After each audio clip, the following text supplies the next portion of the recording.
All right. It looks like it's working. Is this game similar to Pumpkin TD? I'm pretty sure I've played with Chickenfoot before, so I don't know why he's asking me that.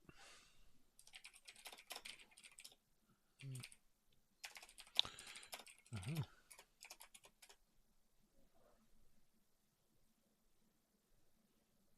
Hmm.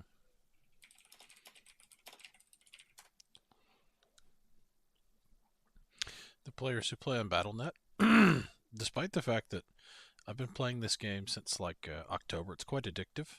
It's an auto battling game. I don't know who's going to end up watching this recording I'm making. Probably people who already play it, so they already know all this. But if someone else ends up watching it, essentially, you place units in a field, and you get gold over time to produce these said units, and they just kind of automatically spawn after a while.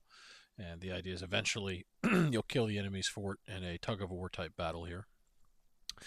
I'm just going to record the game and how I play, and kind of because I'm not sure stylistically if the way I like to play is more viable.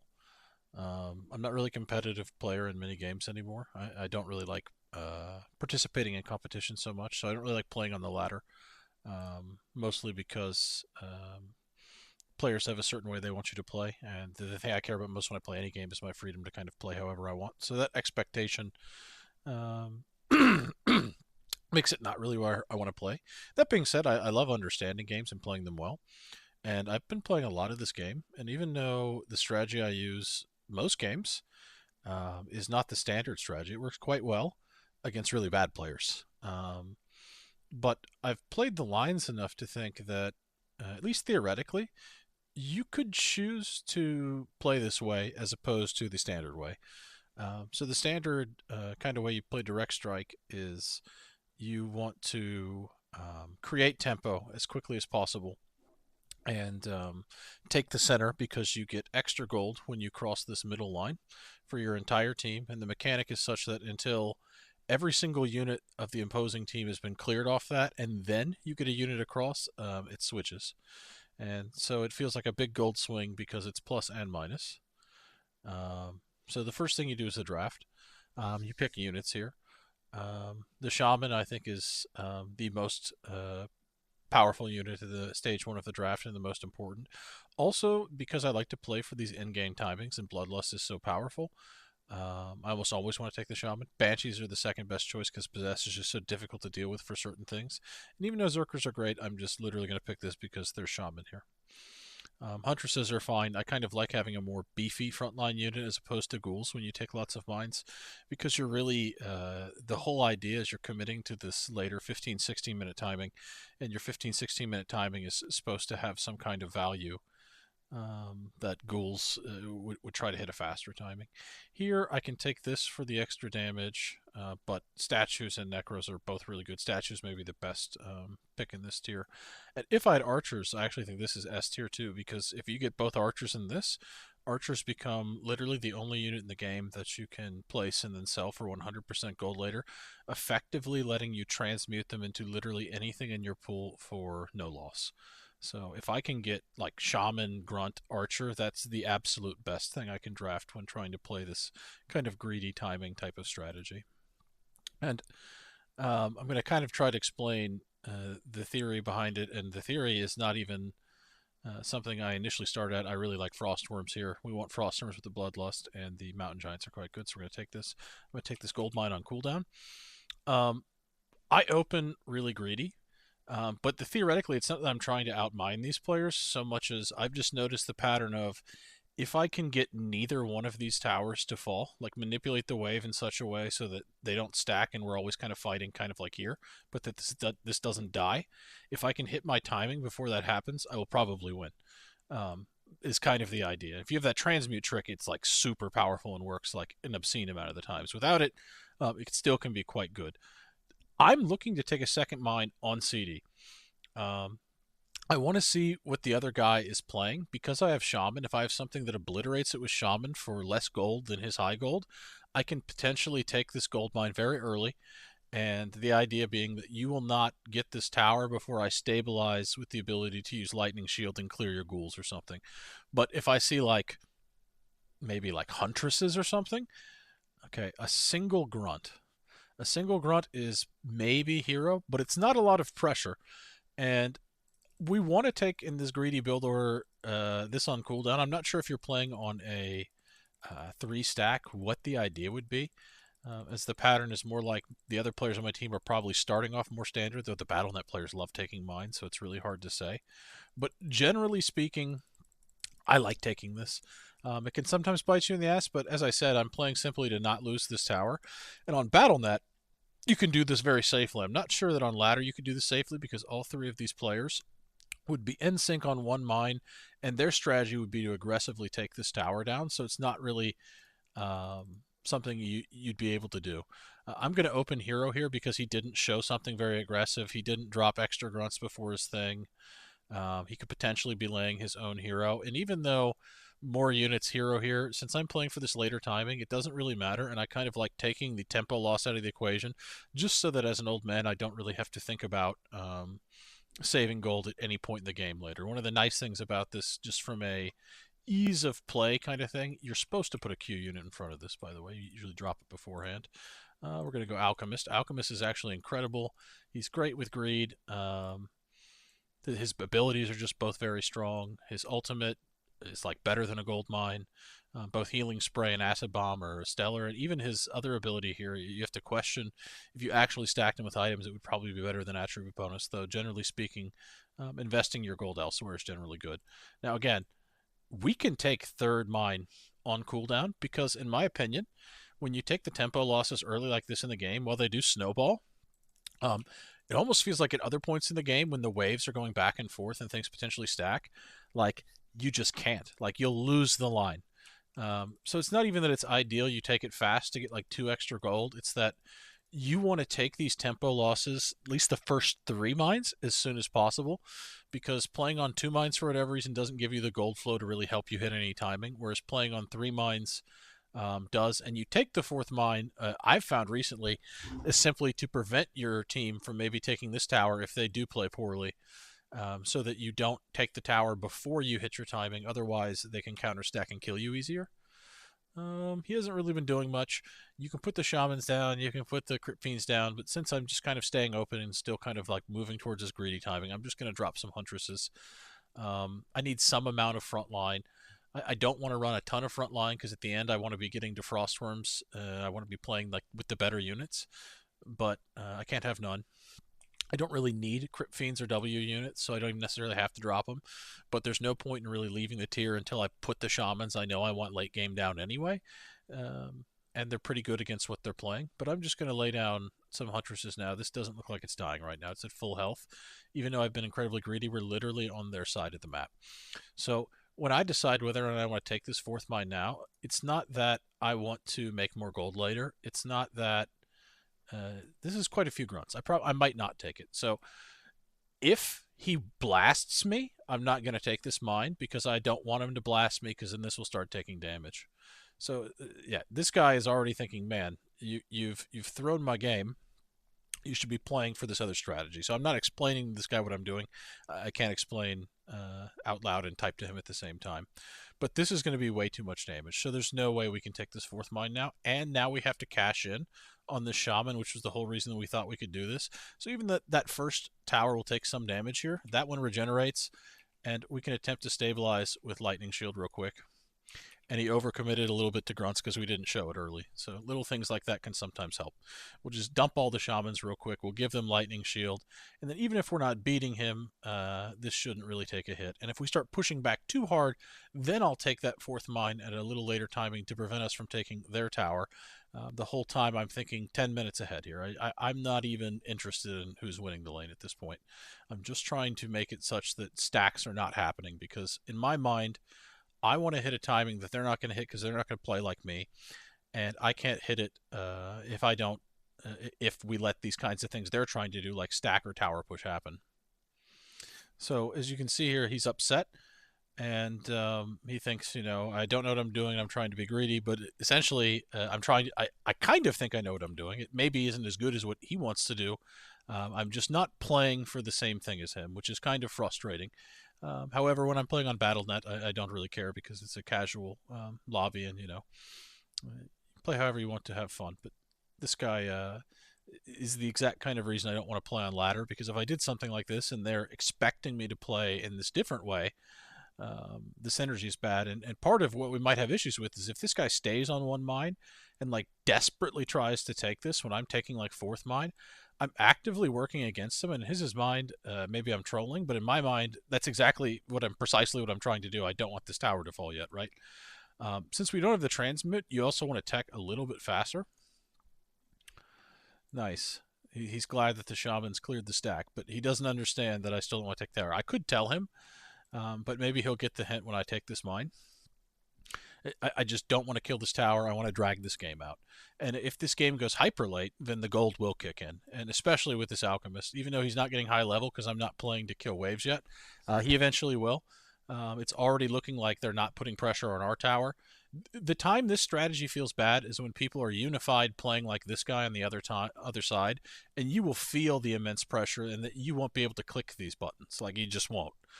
But I'm already confident, even though I'm not doing much of anything. But this is a winning looking position just from my games played. And maybe it's because they're bad, maybe it's whatever, but just where the waves are sitting and how I'm playing, the fact that this guy took a second mine is good.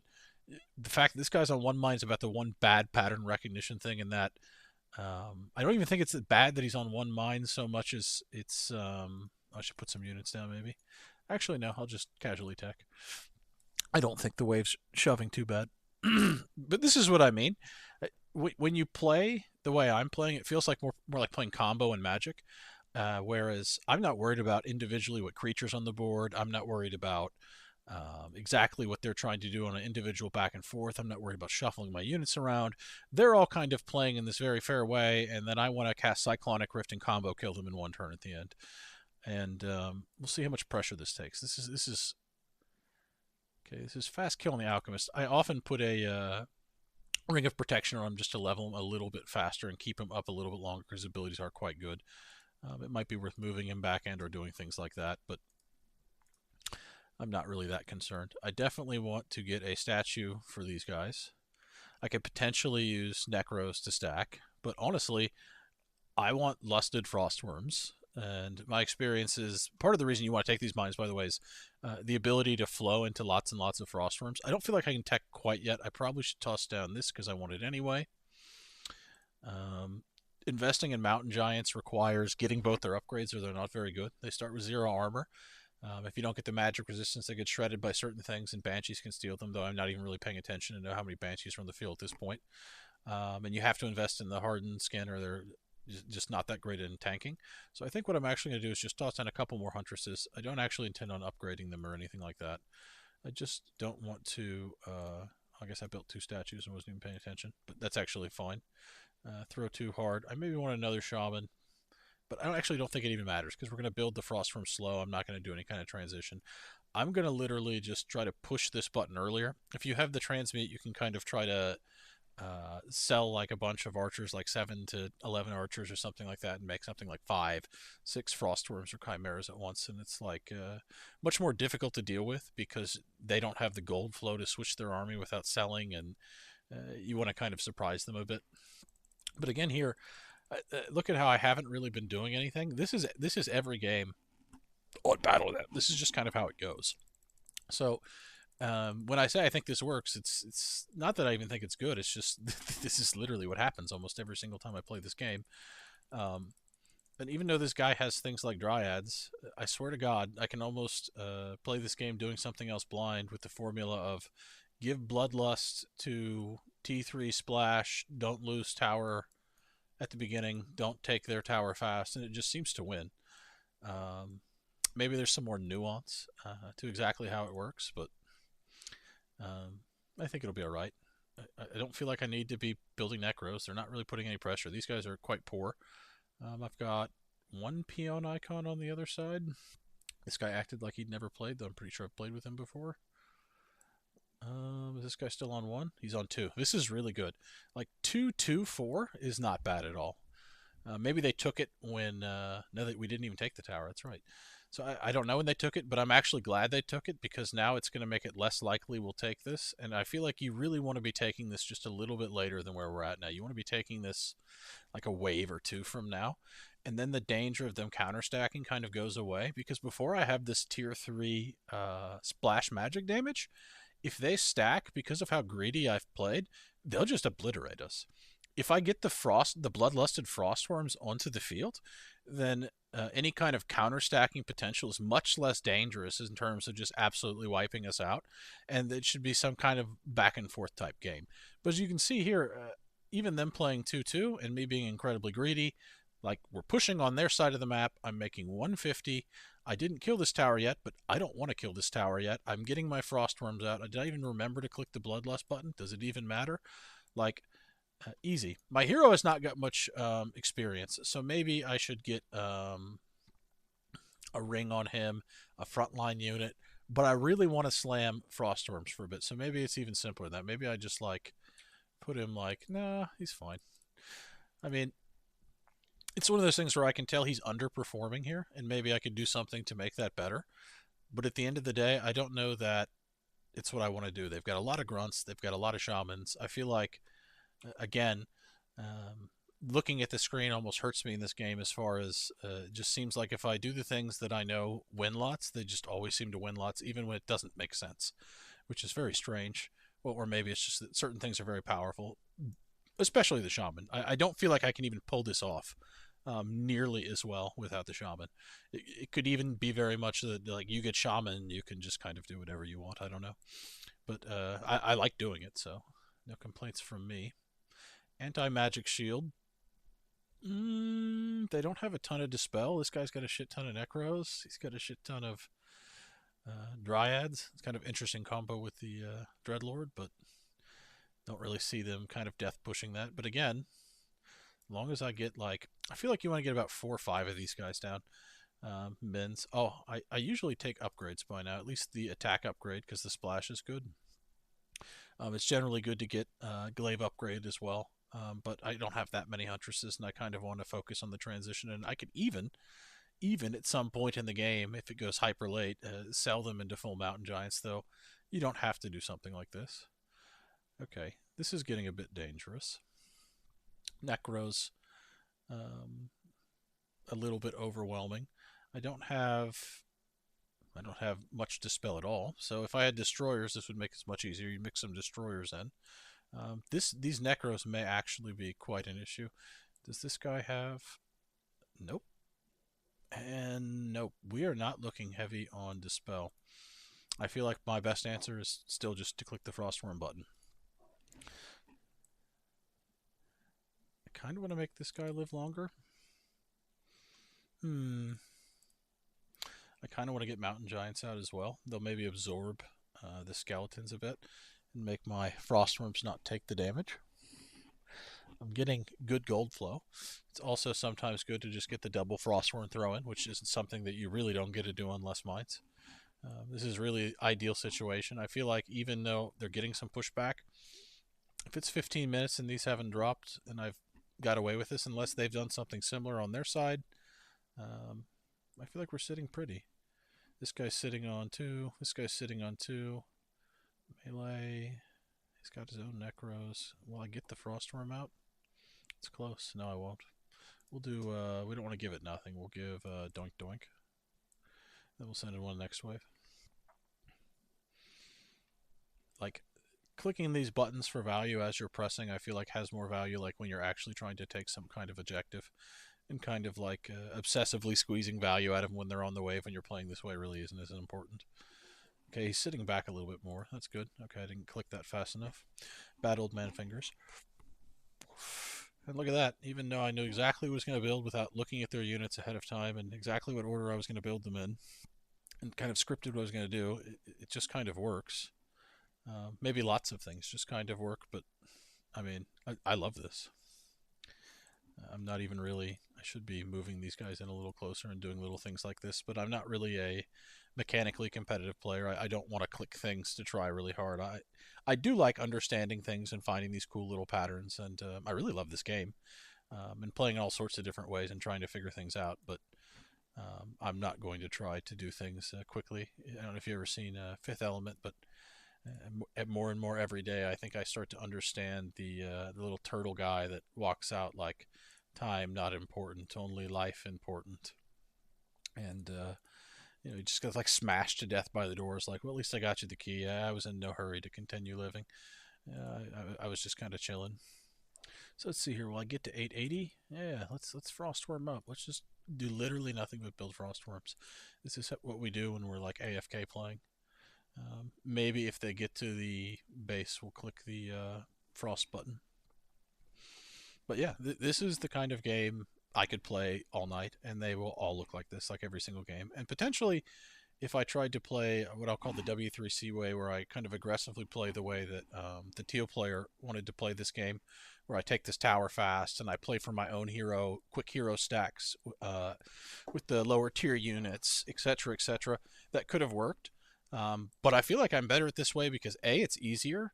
B, I've got more hours in it, and C, I just enjoy these late game units and high level heroes and bloodlust. And when the games aren't stomps and do have some back and forth, just generally playing this way drags the game out because the idea is you're trying not to kill the front towers very quickly.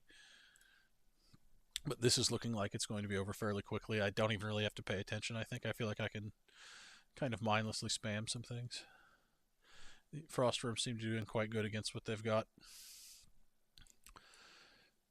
This guy maybe eventually comes online and we get to make more heroes and have fun. And for me, as like a casual player, where I'm already sitting in this position where I'm thinking, okay, this game is won, I like when it drags out. And so sometimes, as long as I think I'm not throwing the game, I won't necessarily try to, build damage units to guarantee a quick finish if I think I have sufficient damage units for them not to counter stack and win the game.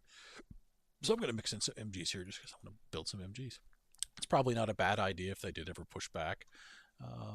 It generally makes more sense to just put another Frostworm down. But if I get these two MGs out, then I can invest in their upgrades, and it's easier to place them later if I needed to. And it's probably not actually that good, but let's get some of each unit out. Let's let them all have a turn to play. And maybe this is even better than buying Alchemist Ring, since I've already got a T3 at this point, and they kind of tank for him. And maybe this is what I should have done long ago. Generally speaking, something I learned from one of the very good players with very many more reps than me that I think is relevant no matter which kind of way you're trying to play, was that generally when you're pushing across the map to finish a game, you want to be like holding down the gas pedal on the damage button. I can't remember which high level player was the first one I heard say that, but essentially the opposite. When you're on the other side of the map, you want to be placing things like mountain giants and lots of necros and things that'll let your ally spawn behind you and get your heroes to stack and things like that. But in this case, I think having one or two mountain giants out front instead of having an additional frostworm isn't really like that much worse. But yeah, we are trying to clear, and I will generally just be placing more and more damage units. I have so many units on the field that I should be thinking about or already clicking the armor button. I don't know that I need different types of damage. He's got some tanks that I can try and kill at the front, but I don't really have siege damage other than making siege units, which just is generally poor when you play like this, I find. I honestly feel like they're not countering the worms well enough, and I can just keep clicking them. I probably need more shamans at this point. I only have 5. And I've got so many of these statues giving them mana, but they're probably chugging it much faster than this. So my proportions are not perfect. I'm not playing this in any kind of sweaty or nuanced, or I'm trying to fill every little crack way. It's more just I've generally noticed that if I play for these timings, and there's different timings depending on the mines and things, and if I play to essentially if I'm focused on the stacking and not the gold, not the winning, not the who's doing this, who's countering that, if my focus is on I want us to be stacking at timings that I think we can do realistic damage, and I want to prevent them from stacking at timings that they can do realistic damage, and then find ways to exploit how I'm playing different than them. It's been working out for me to where I don't really have to micromanage the small things quite so much. No items on the Pit Lord. This guy has lots of bats. I don't particularly like bats. I'm going to be honest. I've heard lots of people say good things about bats, but I feel like you need an obscene number of them to get the damage. And as you saw here, a bunch of bats flew in, and did even a single frostworm drop? Not sure. In this game, frostworms kind of go for the back line first, so maybe you could. The idea is you reduce their damage, and then these kind of finish them or something. I'm not quite sure. This guy's tanks are actually becoming somewhat of a problem. The best thing I've got against it is maybe mountain giants. If I still had mountain giants up, they'd be dealing melee damage to this at the end of the getting cleared by the next step. Ooh, this guy's clearing him pretty fast. Maybe our kill um, lies somewhere here. And this guy does have the aura. I could potentially think about fishing things like that for myself soon. I feel like we've got a bunch of frostworms in the back. There's our argument to be made about making Necros and putting Unholy Frenzy on my frostworms. Maybe that's the line. We just kind of toggle Unholy Frenzy when they get there and make them even nastier. And then I'm sure the Necros summoning things will actually be good too. So let's put, enough to cast Unholy Frenzy. This is an old Warcraft 3 FFA specialty. The Unholy Frenzy frostworms. I'm going to turn it off by default because they put it on essentially immediately. And it's probably good to get all the upgrades, honestly. This one's maybe more important, but it like drains them and like fades before you even get to like where you're going if you're like trying to push. So you don't really want it enabled, which is actually quite annoying, but c'est la vie. I'm going to turn it on here. I'm going to give myself good skellies, and then I'll actually send this behind it as well. Maybe doubling my buffs will help us push through here, and that was better than anything else. Plus, it's like, surprise, I got Necros too. Maybe I should have just dropped these early, and it would have been way easier, but who knows. Here comes Transmute. Let the fun begin. And since you get one off right away, if he survives and throws another one, I could even potentially hero this round, maybe? Let's see. It would have to be in the next 25 seconds. I'm not even going to try to math it. I feel like if he throws another one, we might get it. I think you get like 90 gold when he tosses it. Getting off multiple is sick, so sometimes putting an item or two on him, if it like, see how he dies right here before getting a second one off? If you had a ring, maybe he survives and throws it again, so maybe the ring doesn't actually cost 225 right now, it costs, 115, and then each additional wave, maybe it ends up paying for itself. Some idea like that. Alchemist is a really powerful, really fun hero. I would draft Alchemist all day, every day. Let's turn this back off for my wave launching soon. Let's put another mountain giant over here. I should probably move these things around, but I really just can't be fucked. Let's go for the upgrades. We were like on 2-1 or something. Oh, it's GG. And GG. So hopefully this recording worked. I haven't actually used recording software before. Oh, no. He just early GG'd. It's not over. It's not over yet. I mean, it's over, but it's not over. Here comes the Infernal. Dreadlord's so strong. Please nerf. Everyone doesn't like the Dreadlord. I'm assuming the play pattern in 1v1. I haven't watched as many, and I've even thought about playing some games on W3C just to get a better grasp on the more standard play style and the nuances of it. But at the same time, I really just don't like competitive settings. Though I don't know that trying to play it on Battle.net would give me any kind of real understanding. So it's one of those catch-22s where I don't really want to play to win. I'd want to play to learn. But it wouldn't really be fair to them if I did that. So good damage here, big gold spent, smashed him. This is like every game I play. So lots of fun.